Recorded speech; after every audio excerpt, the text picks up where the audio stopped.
नमस्कार, आदाब, सत श्री अकाल, जय भीम, नमो बुद्धाय। ये जो शब्द है ये भारत को भारत बनाने के लिए संतुष्ट है और लोगों को एकजुट करने के लिए ये संविधान बनाया गया था। बाबा साहब ने इसके अंदर वो प्रावधान किए जिनमें सबको हक और अधिकार दिए जा सके। हमारे साथ मौजूद है करंट न्यूज और इस समय पक्की बात के जो एडिटर है, एडिटर इन चीफ शरद जी, बात करेंगे कि जिस तरीके से मूर्ति की स्थापना अलग से बता रहे हैं कि प्रतिष्ठा की गई है मगर दिखाया नहीं जा रहा है और जो हटाया गया है उसके विरोध में यहाँ लोग जो इकट्ठा हुए हैं, क्या कहते हैं? लगता है आपको कि जिस तरीके से रातों रात ये स्टेच्यू हटाया गया बाबा साहब का, क्या जनता को ऊपर ठेस है? ये जो तानाशाही सरकार है इसका मंशा है, ये हमेशा बहुजनों के ऊपर के पॉइंट डालकर ये देखने का काम करती है, ये सोचने का काम करती है कि ये बहुजन समाज जाग रहा है या सो रहा है। मैं आपको याद दिला दूं कि 2 अप्रैल 2018 का एक जो कार्यक्रम था, जब SC एक्ट हटाने की जब इन्होंने कोशिश की थी, तब भी बहुजन समाज के लोगों ने सड़कों पर उतर कर इनको इनकी नानी याद दिला दी थी। तुरंत ही उसके अगले ही दिन जो इन्होंने अमेंडमेंट किया था उसको बड़ी मजबूती के साथ दोबारा इन्होंने वापस ले लिया। ये सरकार ये हमारे बहुजन समाज पर जब भी जोर जुल्म और अत्याचार करने की कोशिश करती है तो यहाँ पे आए हुए जो तमाम जो बहुजन संगठन है, जो ये जो आंदोलन से निकले हुए लोग हैं, ये हाथ में हाथ रख के बैठने वाले लोग हैं नहीं है। मैं आपको बता दूं कि यहाँ पे जो लोग आए हुए हैं ना, ये सोए हुए लोग नहीं है, ये जागी हुई जनता है। और ये जो जनता है वो नहीं बैठी है। क्या किसी के बाप ने वो मूर्ति वहां पे लगवाई थी?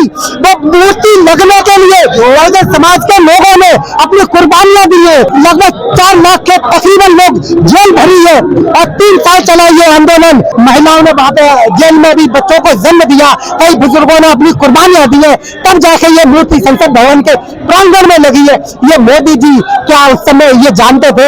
आखिर ये हटाने के कारण क्या लग रहा है आपको? जिस तरीके से सरकार बौखलाई हुई थी, बार बार एक बात कर रही थी कि संविधान को बदल दिया जाएगा, परंतु बदलने की जगह उन्होंने बाबा साहब को ही हटा दिया। तो आपको लगता नहीं है कि बहुजन समाज अभी भी सो रहा है? आप जिस तरीके से आक्रोश की बात कर रहे हैं, आग लगाने की जो बात कर रहे हैं, उसमें अभी तो जोश कहीं दिखाई नहीं दे रहा। 2 अप्रैल को आपको जोश समझ में आ गया था, आपने देखा था 2 अप्रैल का वो हो गया। अभी ये हटाई है, ये हटाई 4 तारीख को, जिस दिन टीवी पे सब लोग रिजल्ट देख रहे थे, सारे लोग रिजल्ट में बिजी थे। उन्होंने उस रात को इस मूर्ति को हटा के एक साइड में ये तो लगातार 10 साल से साजिश होती आ रही है, हर आंदोलन को कुचलते चले आ रहे हैं, आप इसको बरकरार कैसे कर पाएंगे? इसका जवाब हमारे बहुजन संगठन के लोग दे रहे हैं। आपको बता दें हमारे जो बहुजन संगठन में बहुत सारी राजनीतिक पार्टियां भी हैं, लेकिन राजनीतिक पार्टियों का एक दुखद बात है कि छोटे छोटे दल बना के जो हमारे बहुजन समाज के लोगों ने अलग अलग जो पार्टियां बना ली है, इससे ये संगठन मजबूत और बड़ा नहीं हो पा रहा है। आपने अभी बात की थी 2 अप्रैल की 2018,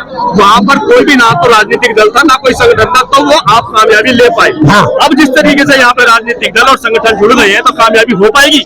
यहाँ पे यही विडंबना है हमारे देश की और ये बहुजन समाज के लोगों की, कि जब छोटे छोटे संगठन और दलों में बढ़ जाते हैं, ये राजनीतिक पार्टियों में बढ़ जाते हैं, सामाजिक संगठनों में बढ़ जाते हैं, तब यहाँ पर भी क्या कहते हैं, एक तरफ 7-8 संगठन के लोग हैं जिसमें भारतीय बौद्ध महासभा है, समता सैनिक दल है, मिशन जय भीम है, और दूसरी तरफ जो उदित नाथ जी है उन्होंने भी एक अपना विशाल धरना प्रदर्शन कर रखा। क्या ये लोग जब इन्होंने प्रेस कॉन्फ्रेंस की थी प्रेस क्लब ऑफ इंडिया में, उस समय बोला था हम सारे सामाजिक संगठन एक मंच पे आ जाएंगे। यहाँ पर ठीक है, जब कभी भी इस देश पर और बहुजन समाज के लोगों पे आ चाहिए तब बहुजन समाज किसी संगठन और किसी राजनीतिक दल के पीछे न भागकर वो सीधा का सीधा वो एक सामाजिक रूप अपनाया है, और जिसका परिणाम ये रहा है कि 2 अप्रैल 2018 को किसी भी दल और सामाजिक संगठन और किसी राजनीतिक दल के निरीक्षण के बिना सभी लोगों ने अपने अपने तरीके से जो प्रदर्शन दिया, लोगों ने जो धरना दिया, लोगों ने जो आवाज उठाई, उसका परिणाम ये रहा कि किसी भी दल और न संगठन का नाम आया,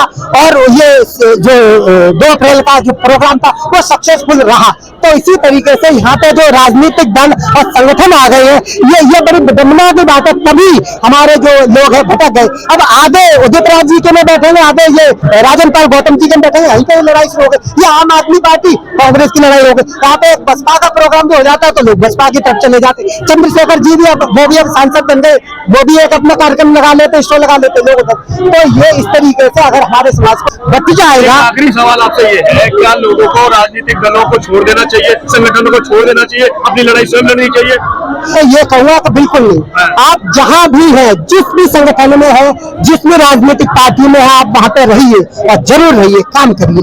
लेकिन जब कभी भी समाज के ऊपर कोई आक्रमण आए, समाज पर कोई अत्याचार करे, बाबा साहब के खिलाफ कोई बात करे, संविधान के खिलाफ कोई बात करे, तब आप लोग संगठन मत देखिए, तब आप कोई राजनीतिक पार्टी मत देखिए, तब एकजुट हुई है, एक छत के नीचे आइए। वो छत का है, वो बहुजन समाज की एकता होनी चाहिए। लोग वहां पे आए, वहां पे कोई भी राजनीतिक बात नहीं होनी चाहिए, कोई संगठन की बात नहीं होनी चाहिए, केवल और केवल बाबा साहब के मिशन की बात होनी चाहिए, संविधान की बात होनी चाहिए, हमारे हक और अधिकार की बात होनी चाहिए, ये शिक्षा की बात होनी चाहिए, स्वास्थ्य की बात होनी चाहिए, ये सारी बातें होनी चाहिए। और इस तरीके के जो संगठन है, इसको अपनी अपनी जगह पे छोड़ देना चाहिए।